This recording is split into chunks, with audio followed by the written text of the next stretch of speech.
What's up, my name's Liz, and I wanted to give you some movie recommendations because recently I've been putting some things that I like doing on the internet, and quite a few people have enjoyed the stuff that I like doing, which is kind of crazy. But the other thing that I like doing is watching movies. So I wanted, oh, hold on, wrong way. Whoop. I wanted to share some of my faves. These are probably my top 5. I have got some others here to share with you as well. But yeah, they all have different reasons, mostly because of the visuals of these. This one I think is a must-watch for everyone in their fucking life. Okay, this one's Trainspotting. Basically, it follows a group of people who are addicts for heroin, out of all things. And honestly, after watching this movie, I don't want to touch that shit ever in my fucking life. It makes me queasy thinking about it every single time, specifically because of this fucking movie. It kind of just, it travels along with this group of people here, as they try to do literally anything and everything to get their hands on the drug because they're that fucking addicted. It leads them down some really wacky paths that I'm like, oh, don't do that, don't do that. And also it goes through, this particular guy, this dude here, he goes through a withdrawal, and that is a queasy fucking scene. I'm gonna be real. There's a baby crawling on the floor. Ceiling. There's a baby on the ceiling. So yeah, everyone should watch this at least once in their life. It is R18, but I watched it when I was freshly 18, and oh yeah, not touching that shit in my fucking life ever. Nah. The next one I would suggest is Sucker Punch. This one because it's kind of directed by Zack Snyder, right? Okay, and yeah, he had control over the DC universe. Not all of them are amazing. There's some that are pretty good, but in my personal opinion, he was awake and he was well when he was doing this one. Like literally all of his creative juice into this. Basically set in an asylum. With like, so it's got like 3 timelines. Okay, asylum's the main one. And then there's the burlesque club where basically the girls who are patients at the asylum are being sold out to people, if you can understand what the fuck that's trying to say, because yeah, technically it's the vibe of the costumes and things like that in the first timeline gives about 50s 60s, and during that time for asylums, yeah, that was sadly a thing that did happen in asylums. And then the third timeline is complete fantasy, genuinely complete fantasy, over the top random shit. There's World War II influence, there's fantasy influence, like futuristic influence, there's samurais holding massive machine guns, like over the top random. And I know that some people, like, one of the critiques that I see a lot online for this movie is because there's so many different random elements, but at the same time I feel like that's what kind of makes it different and interesting and unique and sets it apart from everything else, because there is nothing like it. I've yet to watch something like it.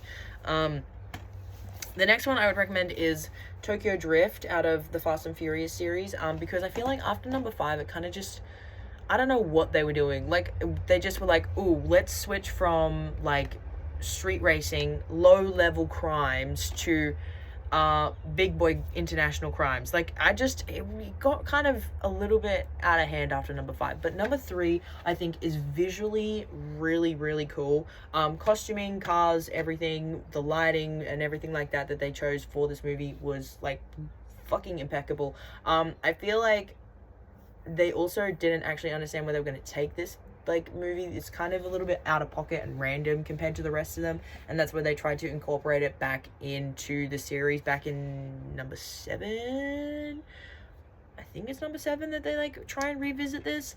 But I personally think that, considering the first one they used the JDM, second one they used JDM, third one JDM, there's obviously like more focus on it in this one instead of American Muscle, but the American Muscle is still referenced to in like, I think the last race or something, where it was actually a drift race as well, which is not something that the other Fast and Furious talk about. This one's talking about drifting more, which is obviously another aspect of the car world. Honestly, visually I think is gorgeous, and soundtrack really, really good. Next 2 I would recommend, which I feel like SLC Punk is more high. Yeah, you know what, okay, so next 2 I'd recommend, but this one I would recommend more so, because I feel like everyone's watched Fight Club at least once. If you haven't, it is really good. You should go watch it. But SLC Punk, I feel like more people need to watch because it's not as well not talked about as much. But then when people do talk about it, it's mostly to critique the fact that a lot of people are watching it and not understanding the whole point of it. The whole point of it is kind of like talking about how punks don't need to look a certain way, they just need to embody a certain like kind of culture, essentially, which can be demonstrated through several like variations and things like that. You don't need to do it through dressing up to show that you're a punk, because that kind of makes you a poser. That's kind of the whole point of the movie, I feel like, from my point of view. I feel like some people might have some different ideas, but at the same time, a lot of the time when I see people critiquing this movie or critiquing the people who have made comments about the movie, it is mostly because people aren't understanding the actual true meaning of it. It's set in Salt Lake City. It's set in Salt Lake City. Like Mormon Central. And they're punk. Can you kind of understand what the fuck they're trying to say? Anyway. The other one I would recommend is Fight Club.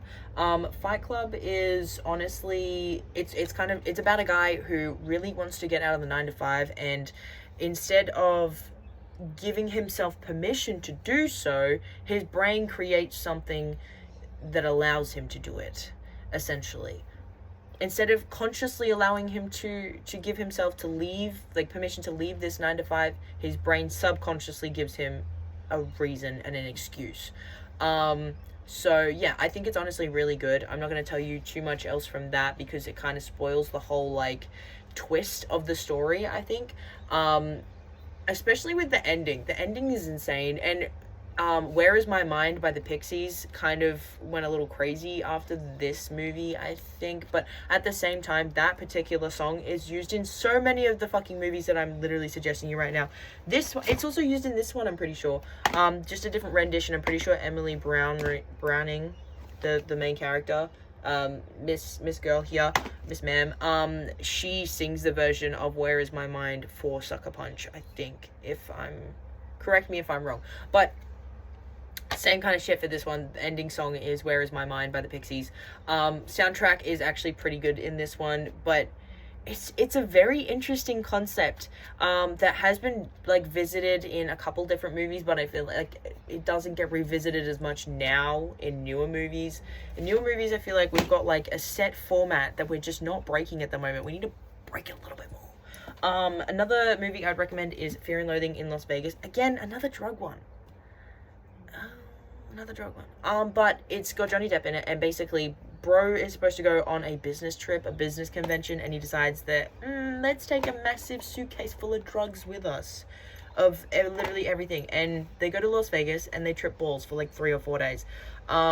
It's actually kind of insane. There's one bit where they wake up after he's like drunk like a whole bottle of this like opioid shit, something like that, and they wake up the next morning and he's like knee deep in water with like porn pictures and shit like that stuck on the walls. It's actually kind of ridiculous and a little bit over the top, but again, visually really cool. I'm gonna be real though, I did have to take breaks in between this because it is a little bit of hard yakka.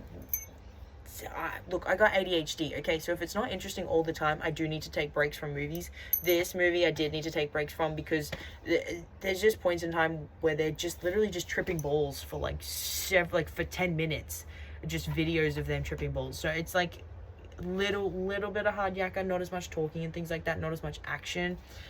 More so visuals. A lot of visuals, and a lot of it is Johnny Depp narrating in like this old-timey kind of way, which it is actually pretty cool the way that he does that. The next movie I'd recommend is Pump Up the Volume with Christian Slater.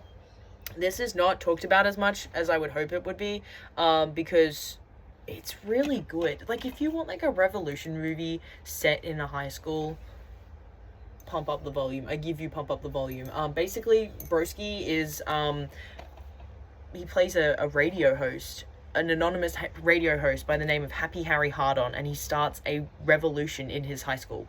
So I feel like, you know, considering with all the podcasts and yada yada yada, this is a great movie for people to start watching again, because it's really good. It's really fucking good, genuinely. No one fucking talks about this movie, and I don't know why. Also, Christian Slater is really hot. Be real. Although some of the roles he's been playing recently, I'm kind of like, stop typecasting him. Give him something nicer. He plays a lot of evil old men who do really like weird sexual shit. And can we stop typecasting him like that? Especially when he was in this movie. Go watch this movie. It is really good. The next movie I would recommend. Okay, I got like 2. How many have I recommended so far? I don't even know. I got 2 that I'd recommend. Let's go with Donnie Darko first though, because I feel like the other one can be a little bit crude depending on your point of view about the particular topic it's talking about. But this one's really good. This one again is, I would say, kind of like Sucker Punch, where it's like someone, and Fight Club, where it's someone tripping balls kind of vibe. Like they're mentally not as normal as everyone else. They're doing other wacky shit to cope with things. And it kind of has like a time traveling aspect to it as well. Main character is played by Jake Gyllenhaal, which is insane. Also, a lot of people who have pretty big careers now have small roles in this, which was insane. Also, Seth Rogen as well. He's not even listed. Drew Barrymore. Yeah, it's just got some really random people in this as a cast, but it's really good. This is genuinely a classic. I think everyone needs to watch this. It's, again, a twisty kind of movie. You do need to be paying attention, just like the other 2 that I mentioned. Well, actually, Fight Club, you could probably not pay attention. Yeah, no, Fight Club, you could probably not pay attention as much. It's kind of set out for you a little bit more, but this one, not so much. This one, you could have multiple different interpretations. I interpret it as I don't know, was overthinking everything to the point where he kind of created a reality for himself, and the things that he was overthinking actually inevitably happened. That's how I would perceive it as, but it's could have different like perceptions, I feel like. And then the last one I would recommend is Better Off Dead. Trigger warning for suicide. Okay, I'm gonna be real. So basically the whole plot of this movie is that he's just really awkward and he does really dumb shit, and he really likes this girl, and he keeps trying to do things to like try and impress this girl, and it doesn't turn out well, and he keeps doing dumb things to embarrass himself. And so every time he embarrasses himself, he like then decides to go home and try and kill himself, and every time he does, he like second guesses it, and he goes, actually no, I'm not going to do that. And then someone in his family interrupts him, and he like accidentally is forced to do it. He doesn't die, obviously, every single time, because he chooses really stupid ways to try and die, like using a power cord to strangle yourself. What are you doing, bro? So clearly there's like a lot of that kind of imagery in this, but I think it's really funny because the whole point of it is to make fun of the fact that he can't do it. He can't bring himself to do it. He genuinely can't. As much as he's embarrassing as fuck and does really stupid stuff, he can't bring himself to do it. He does eventually find a girl that he really likes, and he kind of like grows as a person little bit and stands up to his bully because he's being bullied pretty heavily. So it does have a good ending. It's not like all down in the depths, dark or anything. It's quite a fun comedic movie, considering that's like kind of the whole like shtick and the point of the plot line, the point of the name. There's also a really cool influence of cartoons in this as well, because he likes drawing cartoons and he sometimes talks to cartoons and things like that. But yeah, I 100% recommend this movie as well. It's really good. It's just got a really weird point for the main part of the movie, for him just being so awkward, he wants to kill himself all the time. Like, buddy, calm down. But it's honest, it is actually pretty funny. It is a pretty good movie, even though that is the main point of it, I guess. There's other movies that I would suggest. The last two I would suggest are these two. I won't go too much into depth about it, because I'm gonna be real, this one you need to stop every now and then. Basically, it's like a group of Americans who pretend to be not American, and they kill people from the inside kind of vibe, if you could see that symbol on. Yeah, it's got Brad Pitt in it. It is a Quentin Tarantino movie. It is really good, but I would definitely recommend watching it in pieces, because it's a hard yakka. There's a lot of talking, a lot of just conversation to further the story. And then this one, it's been a long time since I watched it, but it's probably it was one of the first movies to make me cry, aside from Lassie.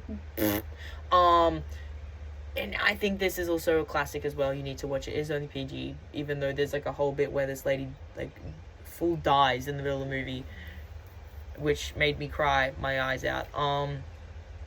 But yeah, again, a really good movie. So those ones are the ones that I would recommend. Go give them a watch. That's them there. And yeah, follow me if you want some more movie recommendations, because I watch too many. I have genuinely watched too many, and I love movies. Movies is like so fun. So fun.